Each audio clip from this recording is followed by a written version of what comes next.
Jó capítulo 1, nós vamos estar lendo no versículo 4 e 5,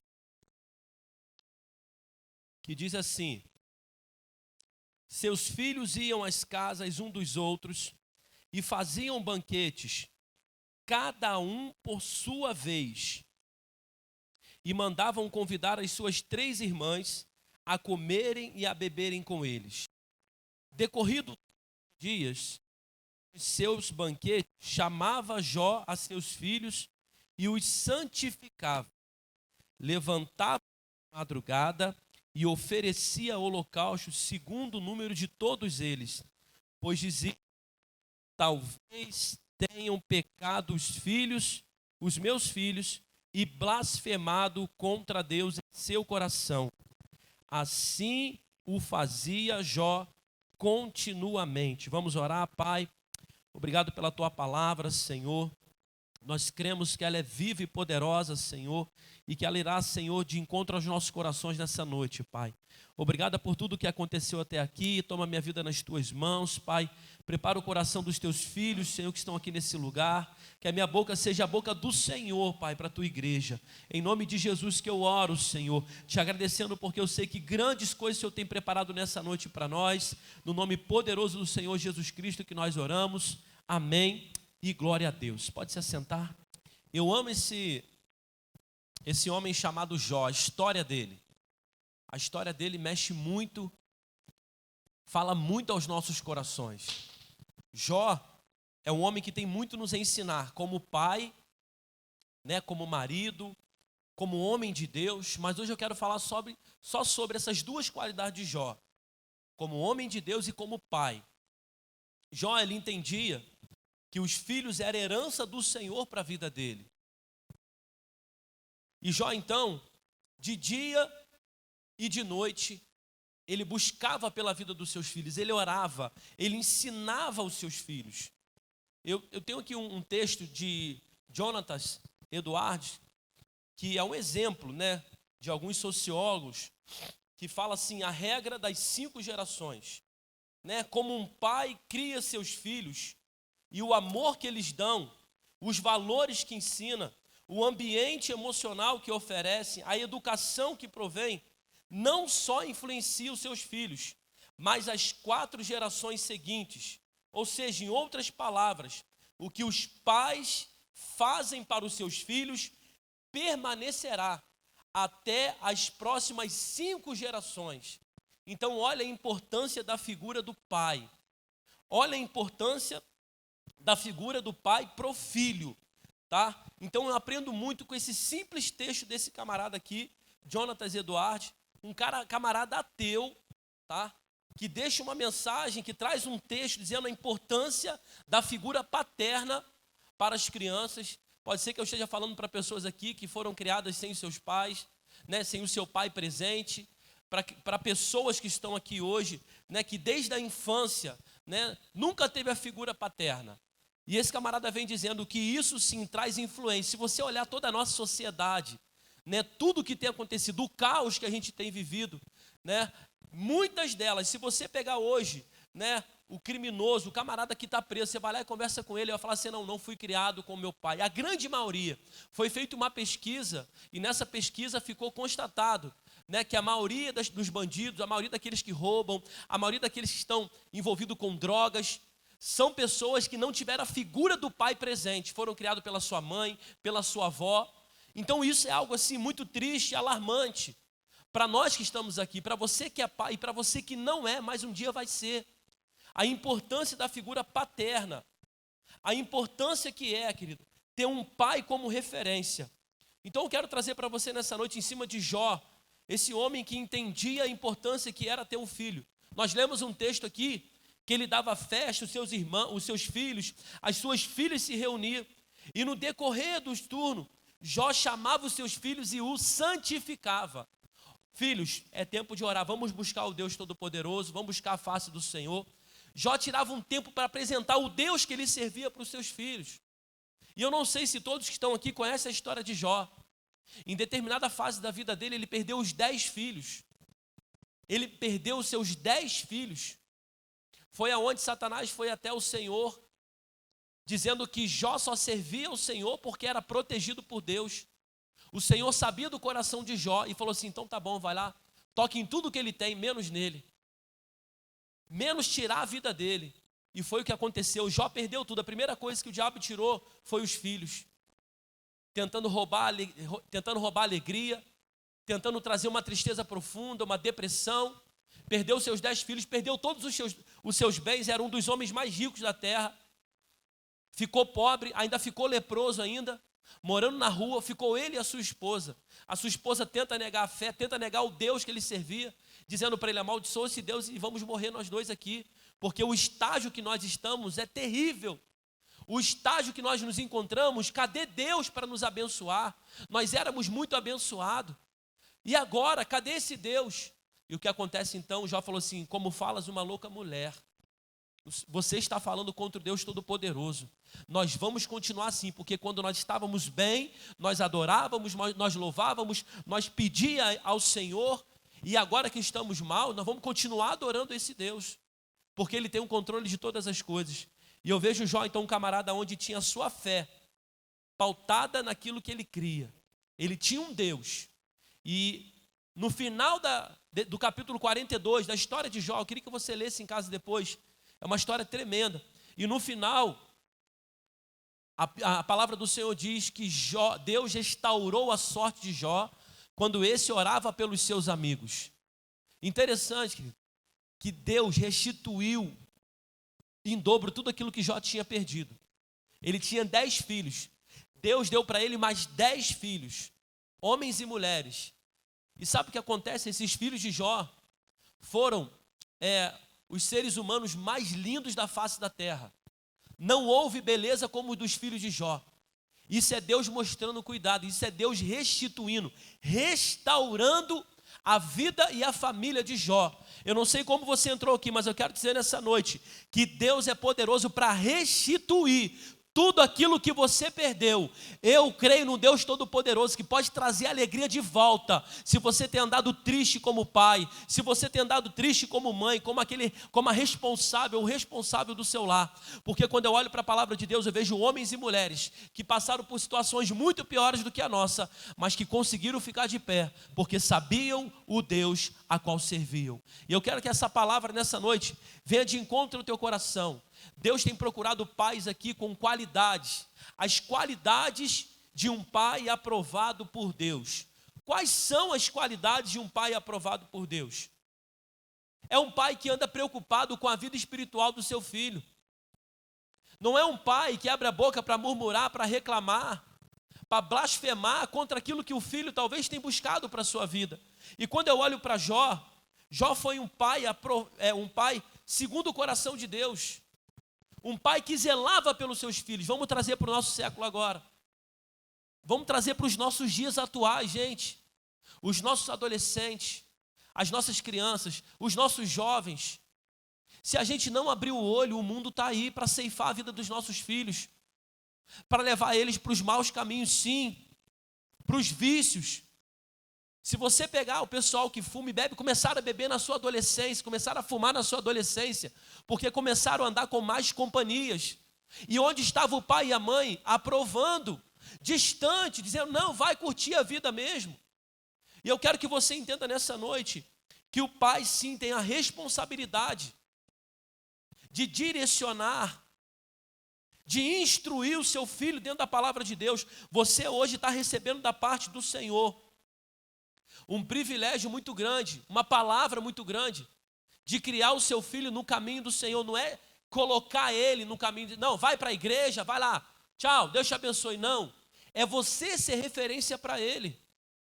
Eu tenho 2 filhas, e eu tenho orado e falo para o Senhor, Senhor, que as minhas filhas não estejam comigo apenas porque eu sou o pastor da igreja, mas que cada uma delas venha me ver como um pai, um homem segundo o teu coração, um homem de Deus que cumpre a tua palavra. A gente precisa começar a se preocupar com isso. Os nossos filhos precisam seguir os nossos passos. Nós aprendemos com esse sociólogo que fala que até a 5ª geração daquilo que nós influenciamos a vida dos nossos filhos. Então tem situações que precisam ser quebradas. Existem vícios que precisam ser quebrados. Existem doenças que têm passado de geração em geração que precisa ser quebrada. Isso como? Através da oração, da busca, da conversa, do conhecimento familiar. Isso precisa ser quebrado em nome de Jesus. Então, uma qualidade de um pai aprovado é aquele que procura cuidar da vida espiritual do seu filho. Você sabe o que seu filho tem visto nos últimos dias? Você sabe aquilo que tem roubado o tempo do seu filho? Gente, se tem algo na nossa vida que nós desperdiçamos é o tempo. E eu louvo a Deus que você escolheu hoje estar aqui, nesse tempo, que eu creio que é um tempo muito precioso na sua vida. Você não está perdendo o seu tempo aqui. Mas e no decorrer da semana, dos dias, o que você tem feito com o seu tempo? O que você tem aproveitado? Foi falado, foi encenado aqui no teatro. Os filhos, Netflix, videogame, computador toda hora, jogos que infelizmente estão induzindo os nossos filhos à prática do mal, estão induzindo os nossos filhos a serem desobedientes. São influências pequenininhas que nós não percebemos, mas que está entrando dentro da nossa casa, que está entrando na vida dos nossos filhos. Não, o importante é ter meu filho dentro de casa, no computador. O importante é ele ficar aqui escravizado. Não tem amizade, não tem amigos, está silencioso, não fala mais nada. Nós precisamos nos preocupar com os nossos filhos, com a vida espiritual deles, e nós somos os responsáveis. Jó chamava os seus filhos, na parte A do versículo, para se santificar, do versículo 5. Decorrido o turno de dias, o seu banquete chamava Jó os seus filhos e santificava. A palavra diz que ele se levantava de madrugada. Jó levantava-se de madrugada e oferecia o holocausto segundo o número de todos eles. Para quem é pai aqui sabe o que eu estou dizendo. Para quem tem bebezinho, então, acordar na madrugada, às vezes para orar para o filho é muito difícil. É o papel da mãe, é a mãe que tem o mamar, é a mãe que vai dar o leite. Mas e você, tem levantado na madrugada para orar pelo seu filho? Para abençoar a vida dele? Para dizer, Senhor, eu quero consagrar o meu filho ao Senhor. A gente sabe que filho não é para sempre. Os nossos filhos vai ficar o marido e a esposa, mas os filhos vão seguir a vida deles. Mas quando eles forem, quando o cordão umbilical for cortado de fato mesmo, quando os nossos filhos forem, o que eles vão fazer sem a nossa presença? O que eles vão levar de bom de dentro do lar? São princípios que não podem ser negociados. O princípio de um filho que ora, um princípio de um filho que vai levar para toda a sua vida e para os seus filhos aquilo que ele aprendeu com o seu pai. Propósito da vida. Crescemos, queremos namorar, casamos, queremos ter filho, formamos uma família. Aí depois que forma a família, não quer mais saber, relaxa. Não quer cuidar daquilo que era um sonho. Eu entendo que quando nós sonhamos por algo e Deus nos dá aquilo que nós queremos, precisamos cuidar do sonho. Precisamos zelar do sonho que Deus deu para a gente, que se tornou realidade. Filho é herança do Senhor, nós iremos prestar conta dos nossos filhos. Eu estou falando para os pais, mas também estou falando para as mães aqui, que têm responsabilidade pelos seus filhos. Nós vamos zelar pela vida deles diante do Senhor. Nós vamos apresentar a vida dos nossos filhos ao Deus Todo-Poderoso. Jó então chama os seus filhos, santifica. Ora, consagra, apresenta. Vocês podem até rir do que eu vou dizer, querido. Eu oro até para as minhas filhas terem um bom encontro, encontrar um homem de Deus. Pastor, mas tão novinho, uma tem 2 anos, outra tem 10, mas eu já estou orando, Senhor, abençoa. Para que nenhum zero à esquerda, para que nenhum mané da vida, para que nenhum homem, para que seja um homem de Deus, o tempo certo, a hora certa. Porque a gente sabe, querido, que a qualquer momento pode aparecer um Zé Ruela, um vacilão, e jogar no lixo tudo aquilo que você ensinou ou instruiu para os seus filhos. Talvez na adolescência, na juventude, no início da juventude. Quantas histórias, infelizmente, a gente conhece de pessoas que eram bênção quando criança, mas de repente encontrou uma pessoa, acabou a vida da pessoa. Deixou de lado tudo aquilo que foi o ensinamento do pai e da mãe. Então comece a orar pelo futuro do seu filho. O sonho dele é ser médico. O sonho dele é fazer faculdade. Comece a orar para que Deus te dê condição, para que Deus abençoe a tua vida, a tua casa, te prospere, para que você possa ver o seu filho realizando o sonho dele.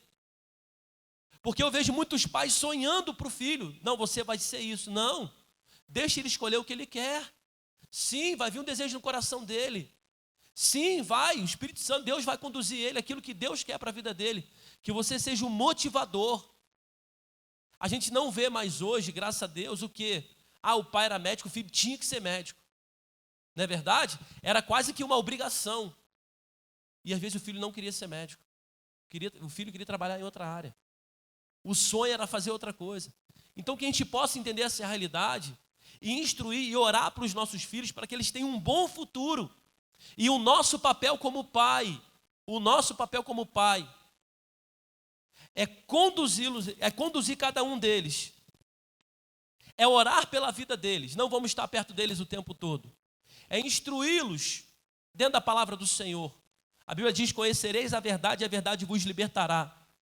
Então, em nome de Jesus, nós precisamos ver hoje pais com responsabilidade.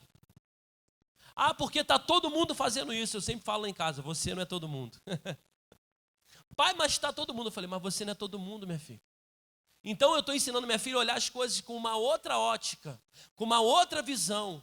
Não é porque está todo mundo caindo no buraco que ela vai cair no buraco também. Não é porque todos os amigos do seu filho estão caindo no buraco, teu filho tem que cair no buraco também. Não é porque todo mundo começou a fumar que tem que começar a fumar. Não é porque todo mundo começou a usar droga que teu filho tem que usar droga. Então nós precisamos tomar cuidado com isso. Não podemos ser o extremo. Não, vai ficar em casa, eu vou dar tudo o que ele quer e não. Não adianta a gente amarrar o nosso filho em casa. Não adianta a gente prender, ele vai crescer, ele vai para a vida, ele vai casar. E aquilo que você tem ensinado é o que ele vai levar para o resto da vida dele. São os ensinamentos. É aquele tempo que você tem para sentar na mesa para conversar com o seu filho. É aquele tempo que você tem ali para orar por ele, nem que ele esteja dormindo, ele não vai estar nem vendo, mas você vai estar ali orando, profetizando, pedindo ao Senhor para guardar o dia dele, para guardar ele na escola, para guardar ele de todo o mal, de toda a palavra contrária, de tudo aquilo que tem tentado assolar ou atingir a vida dele. A Bíblia fala que o mundo jaz no maligno. Precisamos voltar a ter relacionamento familiar. O pastor Hernandes Dias Lopes, ele diz: se o nosso cristianismo não é capaz de mudar o nosso relacionamento familiar, ele está falido. Se o cristianismo que nós vivemos hoje não mudar o meu relacionamento dentro da minha casa, é porque está falido. É porque o evangelho está falido, ou seja, eu não estou vivendo aquilo que precisa ser vivido. A Bíblia fala, querido, que quando eu abandono os meus, eu estou negando a fé. E eu sou pior do que um descrente. Família é coisa séria para Deus. Paternidade é coisa séria para Deus. Pastor, eu não sou pai. Ainda não, mas vai ser. Pastor, eu sou pai, mas eu não entendi essa responsabilidade ainda. Você precisa entender essa responsabilidade hoje. Fala para quem está perto de você: nunca é tarde para recomeçar. Então, um pai com as qualidades aprovadas por Deus. A primeira: é um pai preocupado com a vida espiritual. Segunda, é um pai intercessor. Já falei da oração, daquele que levanta para orar. E terceira e última, um pai perseverante. Você precisa perseverar. Perseverar. Olha o que diz a parte C do versículo 5. Talvez tenha pecado os meus filhos e blasfemado contra Deus. Sabe o que a gente aprende aqui, querido? Que você pode orar pedindo perdão pela vida dos seus filhos. Interessante isso, não é verdade? Mas meu filho não precisa orar. Não, eles precisam orar e entender. Mas você, como pai, tendo um filho que não tem entendimento, ou mesmo que saiba daquilo que está fazendo errado, você ora ao Senhor, pede perdão. Para que as misericórdias do Senhor alcance a vida do seu filho ou dos seus filhos. Aqui diz que Jó orava e pedia perdão pelo pecado dos seus filhos. Se eles tiverem blasfemado contra o Senhor, Pai, eu te peço perdão. Sabe por quê? A condição de pai está acima do filho. O pai é a autoridade. E quando nós, como pais, temos autoridade, a gente pode pedir perdão ao Senhor pela vida dos nossos filhos. Que interessante isso. Vai que numa brincadeira com um amiguinho, vai que numa hora de raiva, tenha falado alguma coisa contra o Deus Todo-Poderoso. Você, como autoridade, você pode pedir perdão a Deus pela vida do seu filho. Talvez você orou, mas você nunca entendeu isso. Ou você nunca orou dessa forma pela vida do seu filho. Ah, pastor, mas graças a Deus meu filho hoje é casado, minha filha é casada. Mas você continua sendo o pai dela, você ainda tem autoridade sobre a vida dela. Para orar pela vida dela, para que o Senhor traga alegria, felicidade, para que a geração dela, para que os filhos, para que os netos venham servir ao Senhor, para que isso não venha a ser quebrado, querido. Porque às vezes o filho ou a filha escolhe casar com um julgo desigual, com alguém que não professa a mesma fé. E a Bíblia fala que é muito mais fácil trazer para trás, é muito mais fácil desanimar, é muito mais fácil desviar aquele que está nos caminhos do que você trazer a outra pessoa. Não que seja impossível, mas quando isso acontece é uma tristeza profunda para o pai, porque ensinou, direcionou, mas pode ter certeza, você que é pai que está aqui hoje, em nome de Jesus, continua orando, a palavra que você ensinou, aquilo que você profetizou, as madrugadas que você acordou para orar, o Senhor está ouvindo todas as suas orações, o Senhor acompanhou todos esses momentos, a sua palavra não caiu por terra, o seu filho está de pé hoje porque você ainda tem orado pela vida dele. Não desista de orar pelos seus filhos, não desista de orar pela sua casa. Há um Deus Todo-Poderoso que está no controle de todas as coisas. Você crê nessa palavra em nome de Jesus? Glorifica o nome dele. Aleluia! O legado da fé é a maior herança que um pai pode deixar para os seus filhos ou para os seus descendentes. Quando eu olho para Abraão, para Isaac, para Jacó, para esses grandes homens, o que eles deixaram para os seus filhos? Para observar o legado. O legado foi a fé. A fé de acreditar que tem um Deus que faz coisas impossíveis, que aos nossos olhos nunca vai dar certo. Pode ser que eu esteja falando para pessoas que estão aqui hoje que cresceu num lar de briga, de confusão, o pai e a mãe brigando o tempo todo, os pais vivendo um pé de guerra, viveu num lar onde não tinha paz, cresceu assim. E hoje você tem a sua família e infelizmente está acontecendo a mesma coisa. Aí eu entendo também que da mesma forma, querido, um bom legado alcança até a 5ª geração, um mau legado também alcança até a 5ª geração. Uma maldição alcança até a 5ª geração, se não for quebrada. São coisas tão sérias que a gente precisa despertar nesse tempo. E saber que existe um Deus, querido, que tem procurado paz segundo o seu coração. Pais com qualidade, homens com qualidade. A gente observa às vezes no cuidado com as crianças, aqueles que não são pai, mas que eu sei quando for vão ser pais assim, maravilhosos. A gente vê no cuidado com as crianças. A gente precisa entender isso, que os nossos filhos são bênçãos do Senhor. Eles vão crescer e vão embora, assim como talvez o seu já foi. Mas você não vai perder, você ainda vai continuar tendo o seu filho e orando pela vida, intercedendo pela vida dele. Mas aqueles que estão em casa, você precisa ensiná-los no caminho do Senhor. Porque não tem como depois ele chegar e dizer assim, não, mas você nunca me falou de Jesus. Não adianta também vir para a igreja, vestir uma capa de santo. Eu quero contar uma história para você rapidamente, para a gente encerrar aqui. Da família que vinha para a igreja. Do pai e da mãe que estava sempre no culto, envolvido, participando, e o filho junto. Em um determinado culto, o pai e a mãe ficam perto do pastor no culto. Cuidado para você ficar perto do pastor no culto.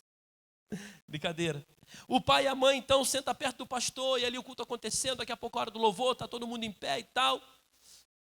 Tinha um mensageiro naquela noite na igreja, pregando, e o pastor ali do lado, e o filho ali, teve escolinha, o filho não quis subir. E o filho ficou ali agarrado no pescoço da mãe. E o culto aconteceu, o culto terminou. E daqui a pouco, o pai e a mãe cumprimentam o pastor. Uma semana abençoada e tal. E a criancinha está chorando. Aquilo chama a atenção do pastor. O pastor fala, por que ela está chorando tanto assim? Não sei, pastor, por que está chorando e tal? E o pastor chega para a criança, o que está acontecendo? Olha aqui para o pastor. Olha aqui para mim. E a criança olha e o pastor pergunta, por que você está chorando? E a criança fala assim, pastor, eu não quero ir embora. Eu quero ficar aqui na igreja. Por quê, filho? Você quer ir embora? Acabou o culto, a gente precisa ir embora. Né? Aquela inocência de criança, o pastor levando a brincadeira. Não, nós vamos embora. Ele falou, não quero ir embora. Porque na minha casa é um inferno. Na minha casa, papai e mamãe brigam o tempo todo. Na minha casa, papai fala palavrão. Na minha casa, mamãe xinga papai. Eu não quero, pastor, eu quero ficar aqui na igreja, porque aqui na igreja é uma paz, é uma santidade. Aqui na igreja eles não brigam. Aqui na igreja eles são amigos. Aqui na igreja eles abraçam um ao outro. Eles apertam a mão do outro quando tem que apertar. Se precisar dar beijinho, eles dão beijinho também. Pastor, eu quero morar aqui na igreja. Que triste realidade. Que muitos tentam colocar uma capa, tentando dizer que está tudo bem, mas na verdade não está. Deus só quer a realidade do teu coração. Deus sabe como está a sua casa. Deus sabe a forma que você trata o vaso mais frágil. A mulher que Ele te deu, a Bíblia fala que é vaso frágil. Você precisa saber cuidar, tratar, a maneira de falar. Tem mulheres andando debaixo de jugo, de escravidão dentro do casamento. Elas não têm respeito pelo marido, elas têm medo pelo marido. Medo do marido. Porque ele é grosso, ignorante. Ela tem medo dele bater, se já não bate. Então nós precisamos despertar nesse tempo. E como pastor, eu estou aqui, querido, para dizer para você que é marido, para você que é pai, as coisas precisam mudar. Senão Deus vai te pegar. Fala para quem está perto, Deus vai te pegar, irmão.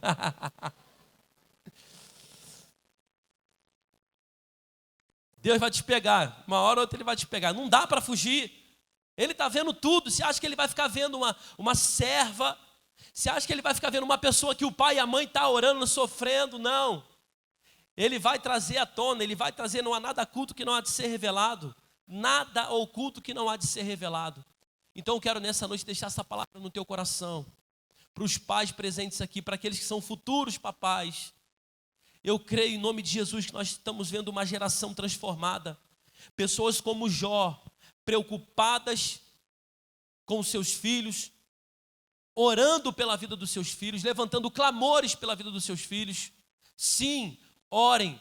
Os nossos filhos serão a próxima geração. Está logo ali. E o legado que nós estamos deixando hoje na vida deles, o ensinamento que nós estamos passando para eles hoje, vai ser o que eles vão levar para o resto da vida deles. Então quero convidar você a ficar de pé em nome de Jesus.